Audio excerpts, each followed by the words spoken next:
할렐루야. 휴가철인데요. 휴가가 즐거우려면, 여행이 즐거우려면 세 가지가 있어야 된다는 말이 있습니다. 첫째는 짐이 가벼워야 하고요. 짐이 많으면 행복한 여행을 할 수가 없다는 것입니다. 짐이 가벼워야 하고, 둘째는 함께 가는 사람이 좋아야 하고요. 세 번째로는 돌아갈 집이 있어야 한답니다. 돌아갈 곳이 있어야 여행이 즐겁대요. 여행도 조금 해보면 이런 말이 나오죠. 집이 최고라는 말이 나옵니다. 피곤해서 못합니다. 그래서 돌아갈 집이 있어야 된다, 이렇게 이야기를 합니다. 우리 인생을 여행하는, 이 세상을 여행하는 우리들에게도 마찬가지인 것 같아요. 이 세상의 여행이 즐거우려면 짐이 가벼워야 하고요. 여러 가지 많이 있으면 행복할 것처럼 보이지만 더 피곤합니다. 짐이 가벼워야 하고, 함께하는 사람이 좋아야 하고, 그 다음에 돌아갈 집이 있어야 되죠. 이러한 면에서 우리 성도님들은 행복한 여행자라고 믿습니다. 우리 성도님들 그렇게 많은 짐이 있는 건 아니잖아요. 많은 짐이 있는 건 아닙니다. 가볍습니다. 무엇보다도 하나님이 우리 인생길에 동행하시고 또 좋은 성도님들, 귀한 동역자들을 붙여주셨습니다. 행복하시죠? 그리고 마지막으로 우리는 돌아갈 집이 있습니다. 좋은 하나님의 나라가, 영원한 하나님의 나라가 우리를 위해 준비되어 있습니다. 우리 옆 사람과 한번 이렇게 인사합시다. 우리는 행복한 사람입니다. 네. 별로 이렇게 행복하지 않으세요? 자, 우리 앞뒤로도 우리는 행복한 사람입니다. 그렇게 한번 인사합시다. 우리는 행복한 사람입니다. 할렐루야. 네. 우리 비대면으로 예배하시는 우리 성도님들, 행복한 사람들입니다. 오늘 예배 가운데 풍성한 은혜를 누리시기를 바라고요. 대면으로 예배하시는 성도님들이나 비대면으로 예배하시는 성도님들이나 전부가 다 예배의 마지막까지 집중해 주시기를 축복합니다. 오늘 저는 설교를 시작하면서 음악 이야기로 시작을 해볼까 합니다. 저는 음악에 대해서는 문외한이지만 음악에 대해서요 말씀을 드리려고 해요. 제가 아는 분이 교향곡을 즐겨 듣습니다. 수준이 굉장히 높죠. 교향곡을 듣는다는 것은요 수준이 높은 것입니다. 음악적 소양이 아주 충만한 거죠. 이분이 즐겨 듣는 교향곡은 베토벤의 교향곡인데, 그 중에서도 전원 교향곡이라고 있습니다. 베토벤의 교향곡 가운데 6번 전원 교향곡이 있는데, 이 교향곡을 늘 즐겨 듣습니다. 어려서부터 하루에도 몇 번씩 듣기도 했다는 말을 들었습니다. 근데 이분이 하는 말이, 이 전원 교향곡, 그야말로 말 그대로 전원의 교향곡입니다. 나는 자연인이다 아시죠? 행복하다 그런 말 하잖아요. 전원의 아름다움, 전원 생활의 아름다움을 노래하고 있으니까요 굉장히 이렇게 잔잔하고 그리고 행복감이 막 밀려옵니다. 그 중에 마지막 장 5장은 그야말로 전원 생활의 기쁨을 충만하게 노래하고 있어요. 들어보면 아시겠지만 듣기만 해도 그냥 이렇게 아름다움이 느껴지고 행복이 몰려오고요 평강이 그냥 쏟아져 들어오는 그러한 느낌을 갖습니다. 그런데 이분이 하는 말씀이 이 제5악장, 특별히 전원 교향곡을 들으려고 하면, 제대로 감상하려고 하면 제4악장을 반드시 들어야 한다는 것입니다. 그러니까 평강, 감사, 기쁨, 그것을 느끼려고 하면 4악장을 통과해야 된다는 거죠. 4악장이 뭐냐면 폭풍입니다. 전원 생활이 항상 좋은 것만 아니에요. 자연이 항상 평화로운 것만은 아닙니다. 때로는 광풍이 몰아치고요, 비바람이 쏟아지기도 하고요, 소용돌이가 일어나기도 합니다. 그래서 이 무서운 그 폭풍, 번개, 또 비바람, 그것을 표현한 게 사악장이에요. 굉장히 음악이 막 웅장하죠. 크죠. 광풍이 몰아치는 것과 같습니다. 그것을 느낀 다음에 그것을 그 경험을 통과한 다음에 5악장에서 느껴지는 그 평강, 그것이 훨씬 더 감동이 있는 것입니다. 우리의 인생도 그렇지 않습니까? 평소에는 건강의 소중함을 잘 모르고요. 평소에는 이 일상이 얼마나 참 좋은 것인지 잘 몰라요. 그런데 광풍이 한번 몰아치고 나면 그때서 깨닫잖아요. 아, 내 인생에서 정말 이렇게 하루하루 살아간다는 게, 예배 드린다는 게 얼마나 큰 기쁨인지 우리는 그때 비로소 새롭게 발견할 때가 있습니다. 이사야서는 한편의 교향곡처럼 느껴집니다. 1장부터 39장까지는요, 폭풍이 쏟아지고 있어요. 휘몰아치고 있습니다. 무서운 광풍이 몰아치고 있어요. 그 다음에 40장부터 잔잔한 위로가 시작이 됩니다. 그래서 40장 1절에는 위로하라는 말로 시작을 해요. 그러니까 광풍이 몰아치고 심판이 몰아치고 죄를 무섭게 꾸중하고 추적하고 심판합니다. 그 다음에 40장에서 이제 잔잔한 위로가 시작이 되고요. 그리고 그 위로는 52장 하반절에서 53장에 나오는 메시아, 예수 그리스도의 고난과 죽음, 그것을 통한 회복, 그것을 이렇게 장엄하게 선포하죠. 그 다음에 54장에 넘어가면 이제 구원의 기쁨을 노래하라고 말합니다. 그래서 54장 1절에는 노래하라 그렇게 외치면서요, 기쁨의 환희가, 기쁨의 노래가 울려 퍼져요. 그러니까 이사야서는 한편의 교향곡처럼 리듬이 있어요. 주제가 있습니다. 그런데 오늘 우리가 읽은 이 이사야서 59장은 다시 처음의 폭풍으로 되돌아간 느낌이 있습니다. 무섭게 죄를 추궁하고 있어요.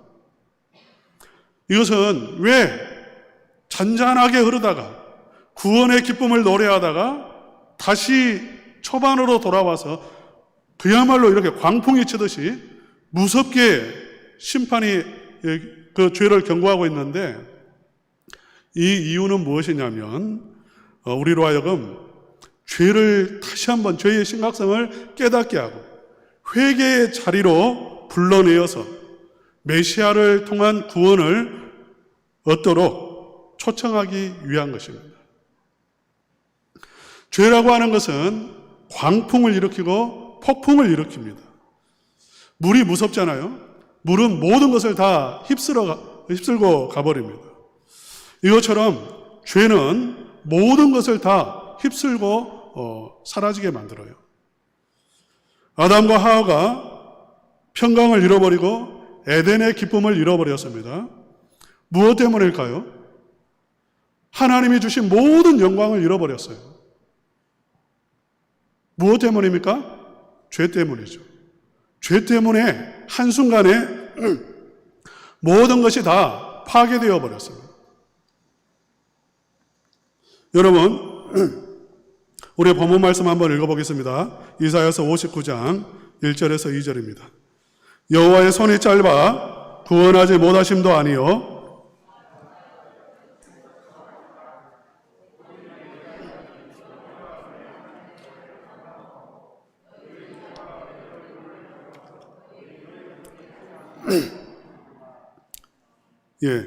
여호와의 손이 짧아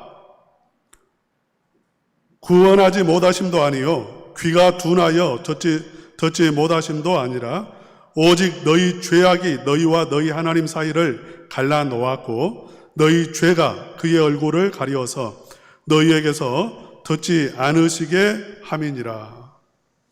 이스라엘 백성들이 지금 무슨 이야기를 하고 있냐면 금식하며 기도하고 있습니다.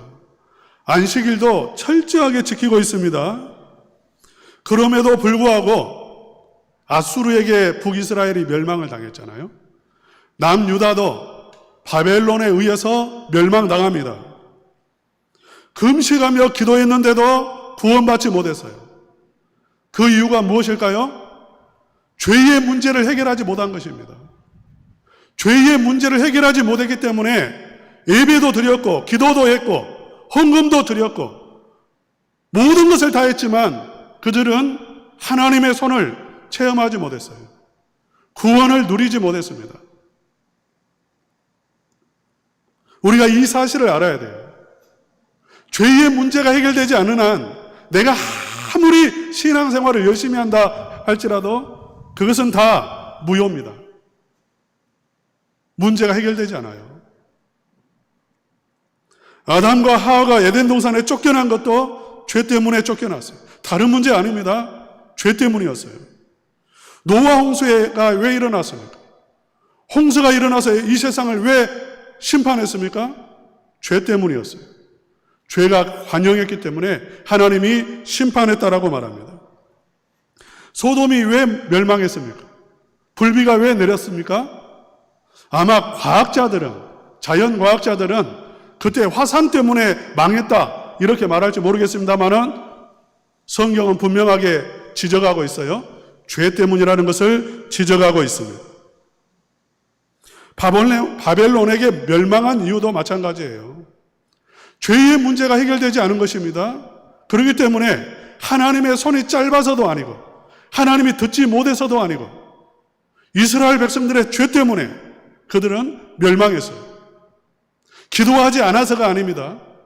하나님에게 문제가 있어서도 아니에요. 죄의 문제가 해결되지 않았다는 것입니다. 사랑하는 우리 성도님들, 신앙생활하면서 죄의 문제를 해결하셨습니까? 여러분의 죄의 문제가 해결됐습니까?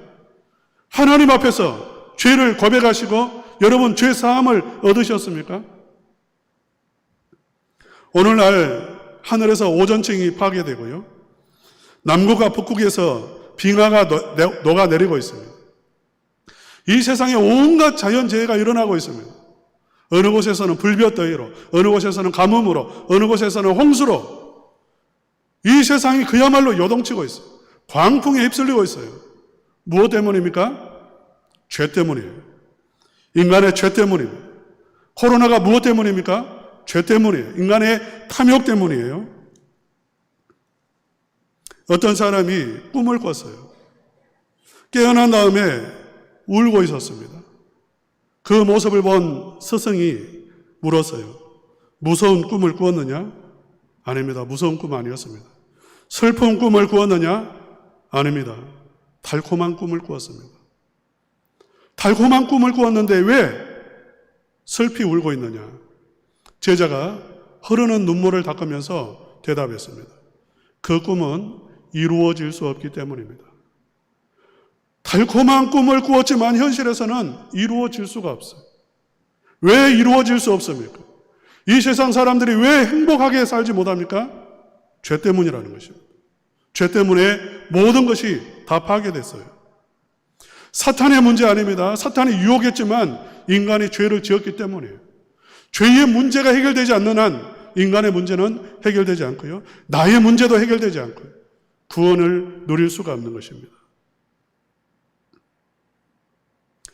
하나님의 팔이 짧은 문제가 아니에요. 우리는 하나님 왜 응답하시지 않습니까? 왜 하나님 들어주시지 않습니까? 내가 이 정도 기도하는데 먼저 내 자신을 돌아봐야 됩니다. 하나님은 우리를 구원하시는 하나님이시죠. 좋으신 하나님이십니다. 여러분 한번 우리가 어제도 말씀을 들었는데요. 만약 하나님과의 관계가 회복이 되어지면 죄의 문제만 해결되면 어떤 역사가 우리에게 일어납니까? 흉악한 결박이 풀리고 멍해가 꺾일 것입니다. 나를 묶고 있는 질병, 나를 묶고 있는 가난, 나를 묶고 있는 저주, 그것이 꺾이고 그것이 풀릴 것이고 어둠이 물러가고 빛이 임할 것이고 질병의 치유가 빠르게 일어날 것이고 하나님의 영광이 뒤따를 것이고 물된 동산 같고 물이 깊은 샘처럼 은혜가 강물처럼 우리 영혼에, 우리의 삶 속에, 우리의 가정 안에 흘러넘치게 될 것입니다. 신명기서 28장에 이렇게 말하죠. 만일 너희가 말씀에 순종함, 다른 말로 하면 하나님과의 관계가 회복되면 어떤 복이 너희에게 임하는가? 신명기서 28장 1절에서 9절에 말하고 있습니다. 너는 세계 모든 민족 위에 뛰어나게 될 것이다. 만약 네가 나와의 관계가 온전해지면 성읍에서도 복을 받고 들에서도 복을 받고 내 몸의 자녀와 토지의 소산과 짐승의 새끼와 소와 양의 새끼가 복을 받을 것이며 내 광주리와 떡반죽 그릇이 복을 받을 것이며 내가 들어와도 복을 받고 나가도 복을 받을 것이며 적들이 너를 치러 왔을지라도 너의 앞에서 7길로 물러갈 것이고 너의 창고와 네가 손으로 하는 모든 일에 복을 받을 것이다. 할렐루야. 이런 복을 받으시기를 축복합니다. 우리 첨단은광교회는 이런 역사가 일어나기를 바랍니다. 죄인이 와서 회개하고요. 죄를 깨닫고 회개하고 진짜 회개하고 하나님이 주시는 이 복이 물밀듯이 밀려와서 영혼이 회복되어지고 삶이 회복되고 가정이 회복되는 그러한 역사가 일어나기를 축복합니다. 그러한 교회 되어지기를 사모합니다. 이것이 진정한 교회입니다. 이것이 진정한 구원입니다. 성도들에게는 이런 일이 일어나야 됩니다.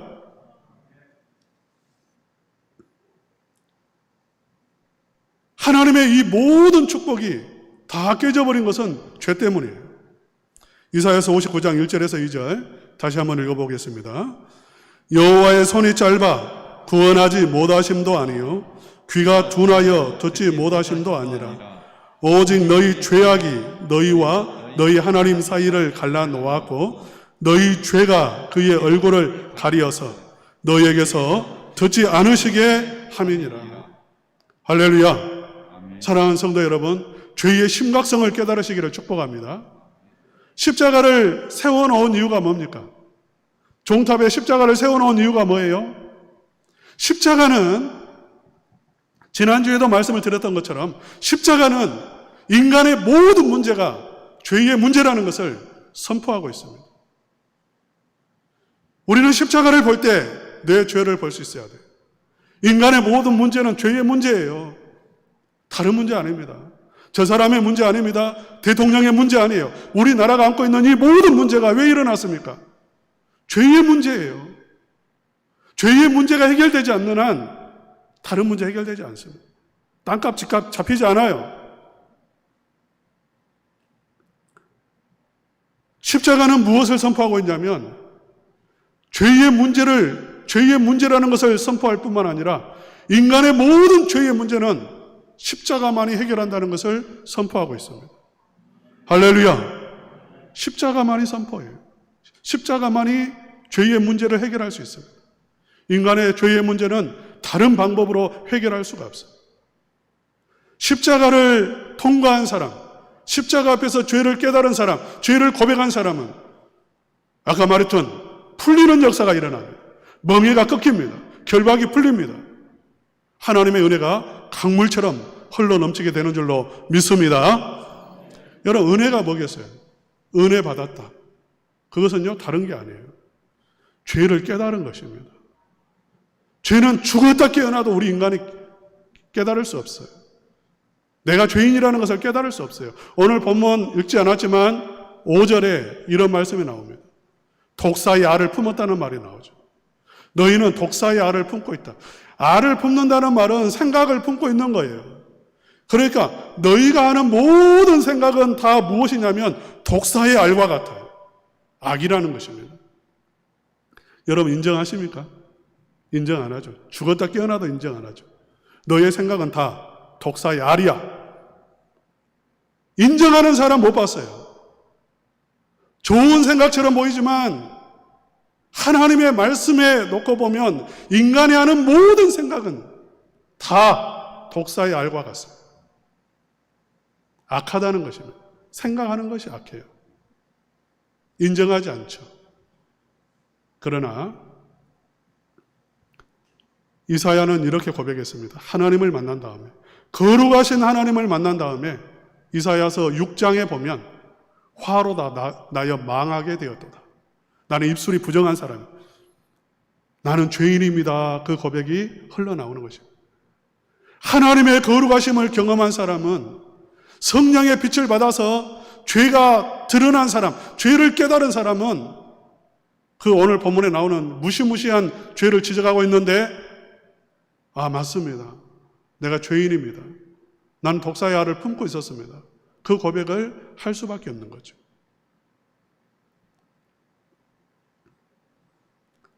사도 바울이 죄인 중에 괴수라는 고백을 했습니다.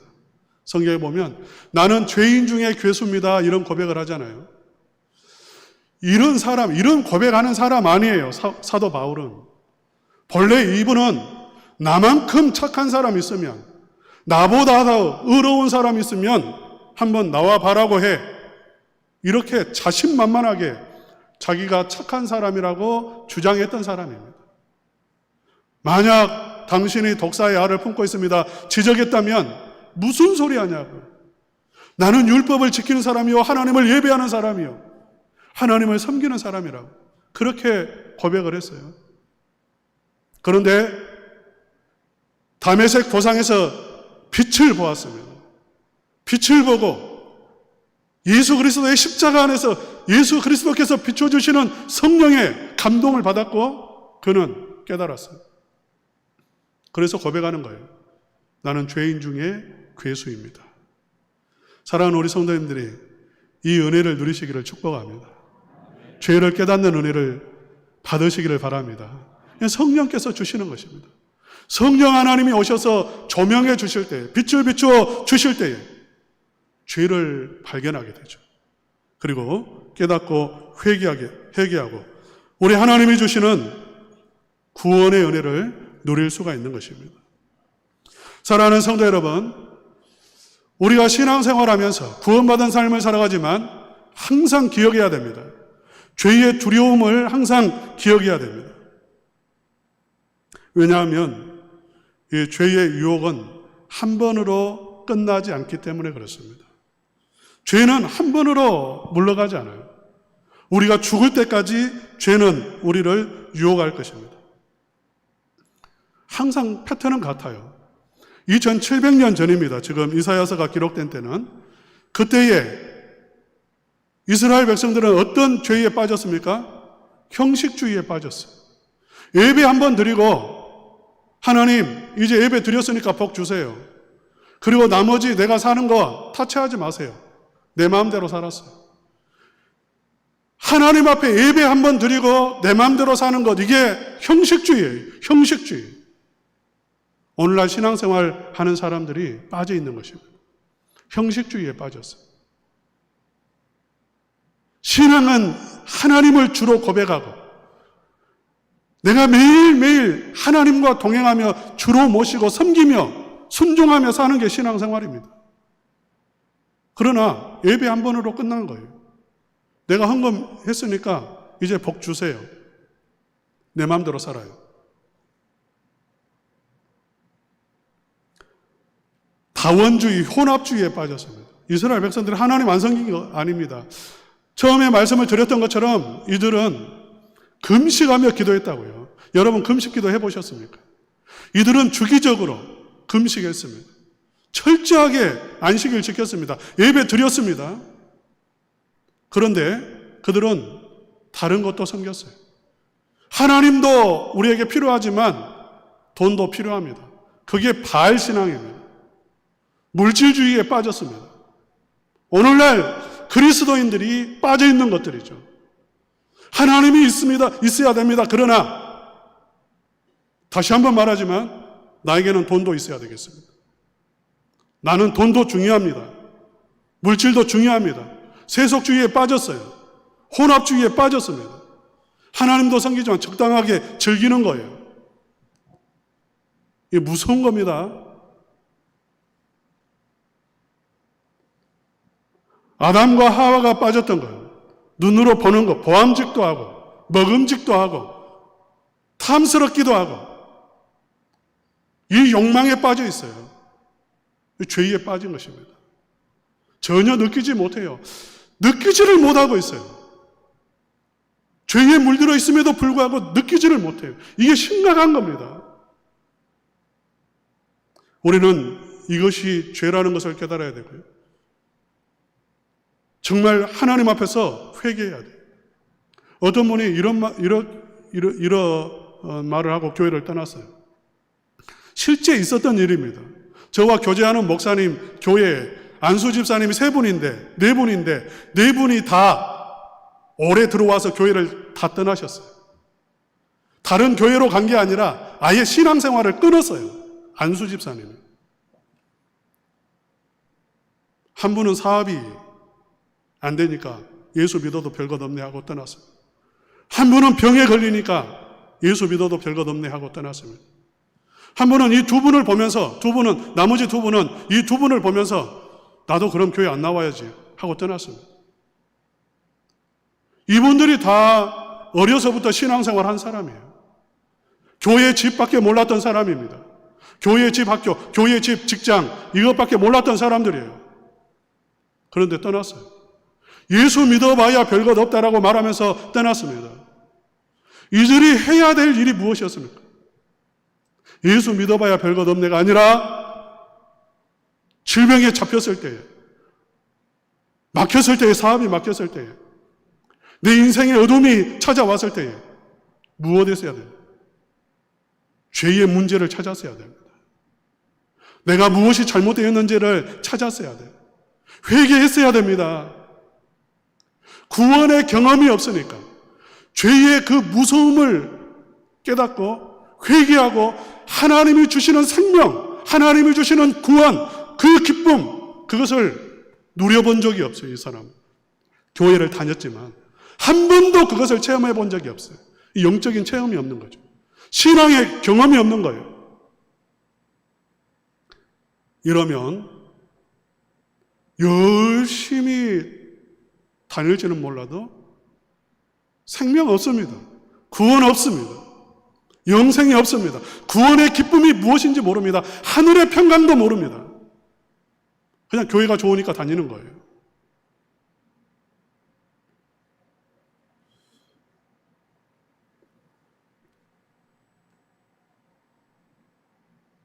은혜 받으러 오셨는데 제가 너무 몰아치는 것 같아요. 죄송합니다.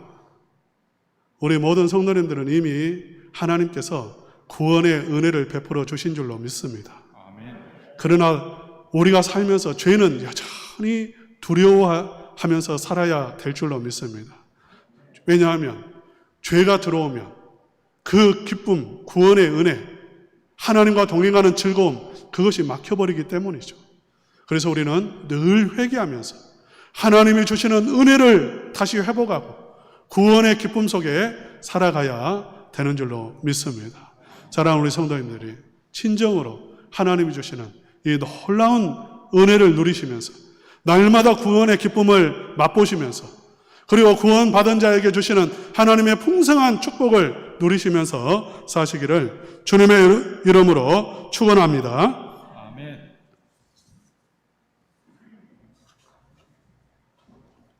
406장 찬송 부르시겠습니다.